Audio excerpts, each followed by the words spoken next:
नमस्कार, मैं हूं वीर सिंह।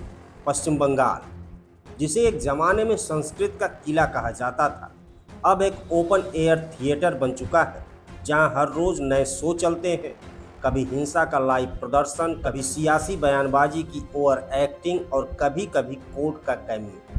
भवानीपुर की गलियों से लेकर सूती की सड़कों तक हर कोना जैसे कह रहा हो, लाइट, कैमरा, पथराव। यह रंग अब न तो दुर्गा पूजा की रोशनी का है, न ही टैगोर की कविताओं की गहराई का।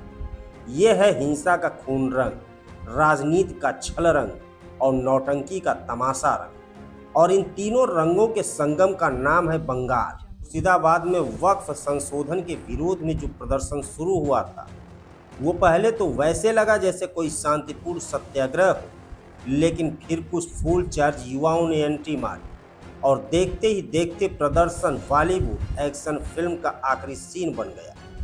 पथराव, आगजनी, पुलिस की धुनाई और धारा 144 का म्यूजिक इन बैकग्राउंड। 3 मौतें, दर्जनों घायल और 150 गिरफ्तार। और हमारे डीजीपी साहब ठंडे लहजे में कहते हैं स्थिति नियंत्रण में है। वाकई अगर ये कंट्रोल है तो अनकंट्रोल में शायद बंगाल नेटफ्लिक्स पर लाइव आ जाए। यह कोई पहली बार नहीं हुआ। बंगाल में हिंसा त्योहारों की तरह है, सीजनल लेकिन गारंटेड।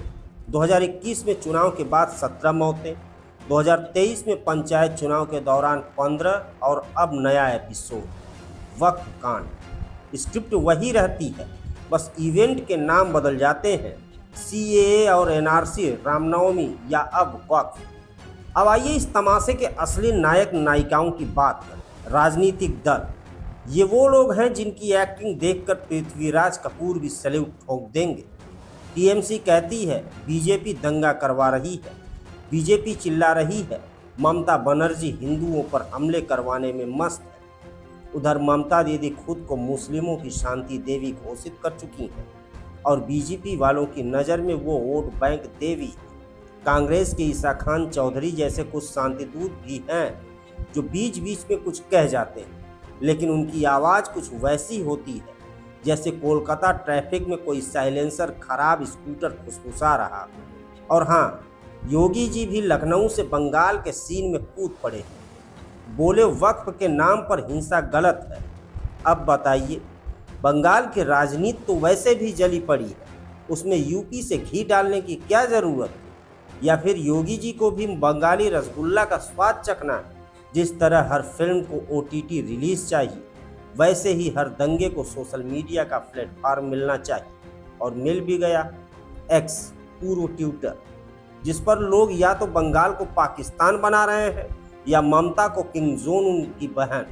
कलकत्ता हाई कोर्ट ने बीएसएफ बुलाने का ऑर्डर दिया और कहा हम आंखें मूंद कर नहीं बैठ सकते। वाह, अब अदालत भी समझ चुकी है कि बंगाल में आंखें मूंदना मतलब अगले दिन फायर ब्रिगेड के साथ उठना।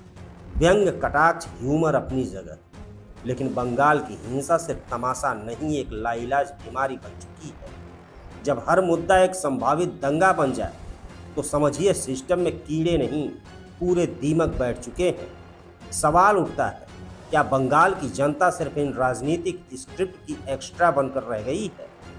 ममता की शांति वाहिनी हो या बीजेपी की सत्य कमेटी, सब अपने अपने टीवी चैनलों पर बयानबाजी करते हैं, लेकिन ग्राउंड पर कुछ भी शांत नहीं होता, सिवाय पुलिस के, जो अक्सर सबसे शांत पाई जाती है।